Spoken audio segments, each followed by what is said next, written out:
Hello everyone, welcome to my YouTube channel Ganit Room. Today we will learn upstream and downstream based questions. These questions are from class 10, chapter 3rd and exercise 3.6, the last exercise. And these questions student found difficulty in these questions, but these questions are also not very difficult. These questions are lengthy but not difficult. So let's start with our first question. So our first question is, a boat goes 30 km upstream and 44 km downstream in 10 hours. 30 km upstream and 44 km downstream in 10 hours. In 13 hours it goes 40 km upstream and 55 km downstream. Determine the speed of stream and that of boat in still water. Clear. तो हमें यहाँ पे क्या दिख रहा है इस question में? इस क्वेश्चन में अपस्ट्रीम और डाउनस्ट्रीम दो ऐसे वर्ड यूज़ हो रहे हैं जिनका हमें यूज़ करना है इस क्वेश्चन को सॉल्व करने के लिए। So before we are going to start the question we have to understand what downstream and upstream means. Clear. So what downstream and upstream means, when we go with the flow, when we have to reach our destination and we go with the flow, then we say that we are going downstreaming, and when we are going opposed to the flow, then we say we are going upstream. Clear? Like I will you may understand with the help of diagram. Like this is my river. मेरी river की direction east side में है, ठीक है। This is my river and मेरी boat वो भी इसी डायरेक्शन में जा रही है। तो मेरी रिवर और मेरी बोट दोनों की डायरेक्शन क्या है? सेम। तो सेम डायरेक्शन होगी अगर, तो हम उसे क्या कहेंगे? Downstream. Clear. Same direction के लिए हम कहेंगे कि हम we are going in downstream. तो इसके लिए इक्वेशन कैसे बनानी है? हम बोट की स्पीड को लेट करेंगे, स्पीड ऑफ बोट x और एंड स्पीड ऑफ रिवर हम लेट करेंगे y। तो जब दोनों का फ्लो सेम होगा तो दोनों की स्पीड क्या होगी? ऐड। दोनों की स्पीड क्या होगी? ऐड अप होगी और हम जल्दी अपने डेस्टिनेशन में पहुंचेंगे। तो डाउन स्ट्रीम में टोटल स्पीड आती है हमारी x प्लस वाई। ये इंपॉर्टेंट है। क्लियर। सिमिलरली किस में होगा? अपस्ट्रीम में। अब अपस्ट्रीम क्या होगा? When we go in opposite to the flow. ये हमारी रिवर है जिसकी डायरेक्शन अभी भी ईस्ट है। रिवर की डायरेक्शन हमारी अभी भी ईस्ट है, बट हमें जाना है वेस्ट में। क्लियर। तो हम अपनी डेस्टिनेशन पे जल्दी पहुंचेंगे या लेट पहुंचेंगे? ऑब्वियसली हम अपनी डेस्टिनेशन पे लेट पहुंचेंगे क्योंकि रिवर हमें अपोज कर रही है हमारे डेस्टिनेशन तक पहुंचने में। क्लियर। रिवर हमें क्या कर रही है? अपोज कर रही है। रिवर अपोजिंग फोर्स लगा रही है और हमें फॉरवर्ड जाना है। ये उसी तरीके से है जैसे हम साइकिल चला रहे हैं और साइकिल हवा चल रही है हमारे अपोजिट डायरेक्शन में, तो हवा हमें पीछे की तरफ खींचेगी और हमें साइकिल पे ज़ोर ज़्यादा लगाना पड़ेगा। हमें दिक्कत होगी हमारे डेस्टिनेशन तक पहुंचने के लिए, ठीक है। तो ऐसे टाइम में क्या होता है? हमारी स्पीड माइनस हो जाती है, हमारी स्पीड कम लग पाती है। जितनी हम लगाना चाहते हैं उतनी स्पीड हमारी नहीं लगती। तो हमारी बोट की स्पीड हमने लेट की थी x एंड रिवर की स्पीड हमने लेट की थी y। सो डाउन स्ट्रीम में हमारी स्पीड क्या बनेगी फिर? Total x minus y. X minus y क्यों लिखा है? क्योंकि बोट की स्पीड ज़्यादा होगी तभी वो अपोजिट डायरेक्शन में फ्लो कर पाएगी। अगर बोट की स्पीड कम होगी तो वो रिवर के फ्लो के साथ ही अपोजिट डायरेक्शन में फ्लो करने लगेगी। क्लियर। तो हमारी अप स्ट्रीम में स्पीड आएगी x plus y kilometre per hour and downstream में स्पीड आएगी x minus y kilometre per hour. ये था हमारा इम्पोर्टेंट समझने के लिए। अब हम बैक टू क्वेश्चन पे चलते हैं दोबारा से। क्वेश्चन हमारा कह रहा था, according to question, in 30 kilometer a boat goes 30 kilometer upstream 30 kilometre upstream जा रही है, 44 किलोमीटर डाउनस्ट्रीम एंड 10 आवर। इतने से जहाँ तक फुल स्टॉप है हम यहाँ तक की इक्वेशन बना के देखते हैं कि इक्वेशन क्या कहना चाह रही है। क्वेश्चन है हमारा, according to question 30 kilometre upstream गया एंड 44 किलोमीटर डाउनस्ट्रीम, कितना टाइम लगा इन दोनों को ट्रैवल करने के लिए? 10 hours. Clear.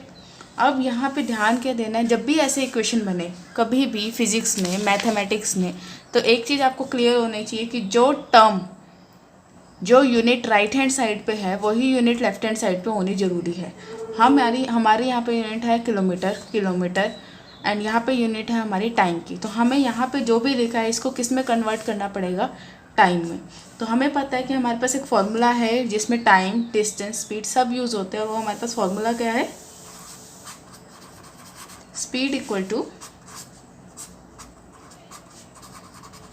Distance upon time. हमें टाइम में चाहिए क्वेश्चन पूरा, तो हम करेंगे time equal to distance upon speed. Clear. So मेरा टाइम अप स्ट्रीम के लिए कितना लगेगा और डाउन स्ट्रीम के लिए कितना लगेगा, ये अलग अलग निकालेंगे। Time in up stream and time in down stream, जितना टाइम मेरा अप स्ट्रीम में लगेगा जाने का और जितना टाइम मेरा डाउन स्ट्रीम में लगेगा वापस आने का, वो बराबर होना चाहिए 10 घंटे के, हमारे 10 आवर्स के। क्लियर। तो हम फाइंड करते हैं time upstream and downstream के लिए अलग अलग।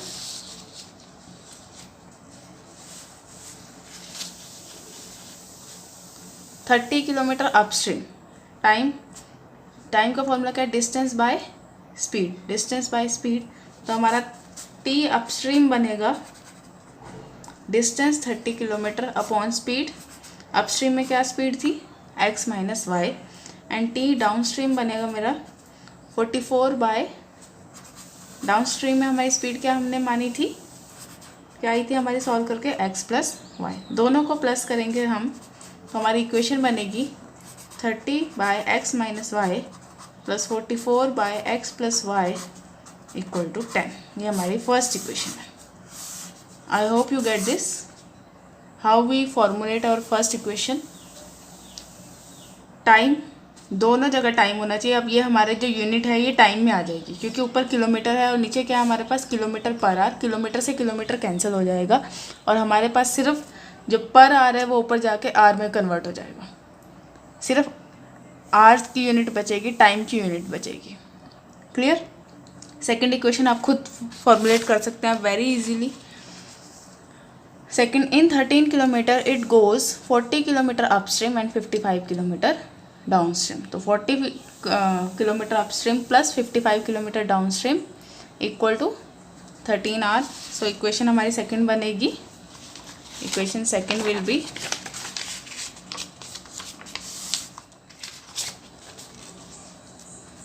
in 13 kilometer it goes 40 kilometer upstream 40 upon x minus y, 55 kilometer downstream 55 upon x plus y.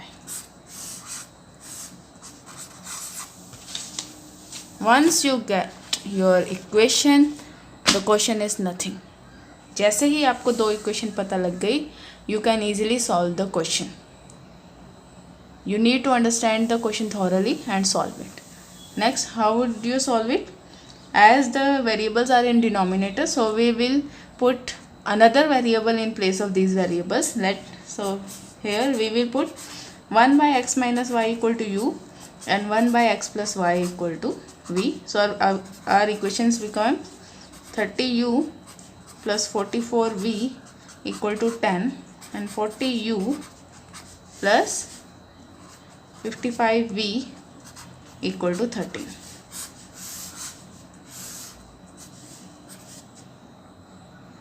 Clear? By elimination method, by substitution, you can solve this equation. Once you find u and v, put these values in these equation, cross multiply these equations and solve for values of x and y, you will get x and y. U and v की जैसे ही आपको value पता लगे इन equation से, elimination method से इन्हें सॉल्व कीजिए। यू एंड वी की वैल्यू को यहाँ पे पुट कीजिए, यहाँ से आप क्रॉस मल्टीप्लाई कीजिए, एक और 2 इक्वेशन नई दोबारा बनेंगी। उन 2 इक्वेशंस को हमें फिर से सॉल्व करना है, किसी भी मेथड से सॉल्व करिए, आपके पास एक्स एंड वाई की वैल्यू आएगी। फर्स्ट क्वेश्चन की जो भी x and y and u and v की वैल्यू आती है उन्हें सॉल्व करके कमेंट बॉक्स में बताइए। क्लियर? और अगर सॉल्व करना नहीं आता है तो वो भी कमेंट बॉक्स में लिख दीजिए, मैं उसकी वीडियो अलग से बना देंगे हम। चलो एक और क्वेश्चन ट्राई करते हैं।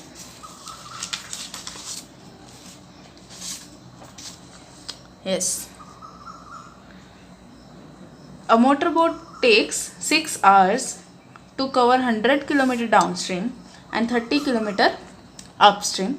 If the motorboat goes 75 km downstream and return back downstream गया, return back वापस आना, तो ये भी क्या है हमारा अपस्ट्रीम। ये किसकी बात हो रही है? अपस्ट्रीम वापस आना। वापस कैसे आएगा? वो नदी की धारा के विपरीत दिशा में आएगा obviously. To its starting point in 8 hours, find the speed of motor boat and in still water and the rate of the stream. So हम इक्वेशन बनाते हैं यहाँ से, 6 hours इक्वल टू में 100 kilometre downstream. So 100 kilometre downstream कैसे बनेगा? Distance upon downstream में speed x plus Y plus 30 kilometre upstream 30 upon x minus y, time equal to distance by speed. और downstream के लिए speed होती है x plus y और upstream के लिए स्पीड होती है हमारी एक्स माइनस वाई, जहाँ पे एक्स क्या है? मोटर बोट की स्पीड और वाई क्या है हमारा? The rate of the stream, जिस गति से हमारी नदी बह रही है, धारा का फ्लो है। क्लियर? सेकेंड इक्वेशन हमारी बनेगी 75 downstream 75 upon X plus Y plus 75 kilometre ही वापस आया, 75 गया और 75 ही वापस आया। ठीक है, 75 जाना है, 75 वापस आना, तो डिस्टेंस 75 अपॉन, जब अगर हम नदी की धारा के साथ जाएंगे तो यही 75 किलोमीटर और x प्लस वाई बनेगा 75 by x plus y, downstream हो जाएगा। लेकिन जब हम नदी की धारा के अपोजिट आएंगे तो यही क्या हो जाएगा हमारा? नदी तो अभी भी उसी तरफ फ्लो करेगी। ठीक है, हमारी बोट इधर उधर जाएगी, तो जब बोट इधर जा रही थी तो डाउन स्ट्रीम हो जाएगा 75 बाय एक्स प्लस वाई, जब बोट इधर डायरेक्शन में आएगी तो वही 75 बाय एक्स माइनस वाई हो जाएगा, इक्वल टू कितने टाइम में आ रहे? 8 hours। क्लियर? इसके बाद हम क्या कर सकते हैं? इन इक्वेशंस को सॉल्व करने के लिए हमें क्या लेट करना पड़ेगा? 1 बाय एक्स प्लस वाई को u और 1 बाय एक्स माइनस वाई को v। तो ये हो जाएगा 100u plus 30v equal to 6, 75u plus 75v equal to 8। इन दोनों को सॉल्व करेंगे तो हमारे पास u एंड v की वैल्यू आएगी। उस u एंड v की वैल्यू को यहाँ पुट करना है, अगेन 2 इक्वेशंस फॉर्म होंगी, उन 2 इक्वेशन को फिर से सॉल्व करना है, वहाँ से x एंड y की वैल्यू आएगी जो कि हमारा क्या है? आंसर। क्लियर? और आंसर को वेरीफाई करने के लिए यहाँ पे फर्स्ट जो इक्वेशंस तो हमने फॉर्म की है उन्हीं इक्वेशंस में आंसर को हम पुट करेंगे बैक और देखेंगे कि इक्वल टू में 6 आ रहा है या नहीं इन्हें सॉल्व करने के बाद। Clear? So it is very easy. Once you understand the depth of the question, nothing is difficult. Clear? So I hope you will try these questions and solve more and more questions. जितने ज़्यादा question solve करेंगे उतने ही हमें question clear होगा। It is very simple in mathematics. Clear? So thank you.